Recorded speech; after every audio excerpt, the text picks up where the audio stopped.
Hello everyone, ಇದು Monday vlog. ನಿಮ್ಮೆಲ್ರಿಗೂ ಗೊತ್ತೇ ಇದೆ, ಇವತ್ತು ಅಯೋಧ್ಯ ರಾಮ ಮಂದಿರ ಉದ್ಘಾಟನೆ ಇದೆ ಅಂತ ಹೇಳಿ.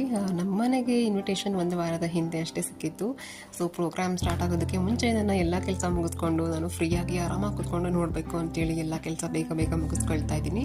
ಸೊ ಮಂಡೇ ಆಗಿರೋದ್ರಿಂದ ವಾರ ಬೇರೆ ಕಸ ಗುಡಿಸೋದು ಒರೆಸೋದು ಎಲ್ಲದೂ ಇತ್ತು. ಪಾಪ ಇನ್ನೂ ಮಲ್ಕೊಂಡಿದ್ಲು. ಸೊ ಅವಳು ಹೇಳೋ ಅಷ್ಟರಲ್ಲಿ ಎಲ್ಲನೂ ಬೇಗ ಬೇಗ ಮುಗಿಸ್ಕೊಂಡೆ. ಅಷ್ಟರಲ್ಲಿ ನನ್ನ ಹಸ್ಬೆಂಡ್ಗೆ ಆಫೀಸ್ಗೆ ಟೈಮ್ ಆಯಿತು. ಅವ್ರಿಗೆ ಫಸ್ಟ್ ಬ್ರೇಕ್ಫಾಸ್ಟ್ ಮಾಡಿಕೊಟ್ಟೆ.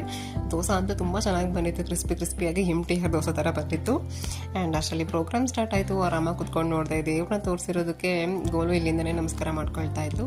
ಇಷ್ಟು ಒಳ್ಳೆ ದಿನ ಏನಾದರೂ ಸ್ವೀಟ್ ಮಾಡಲಿಲ್ಲ ಅಂದರೆ ಹೇಗೆ ಅಂತ ಹೇಳಿ ಸ್ವಲ್ಪ ಶಾವಿಗೆ ಪಾಯಸ ಕೂಡ ಮಾಡಿದ್ದೆ. ದೇವರಿಗೆ ನೈವೇದ್ಯಕ್ಕೆ ಕೂಡ ಇಟ್ಟಿದ್ದೆ. ತುಂಬ ಟೇಸ್ಟಿಯಾಗಿತ್ತು. ಗೋಲು ಅಂತ ಖುಷಿಯಾಗಿ ತಿಂದಳು.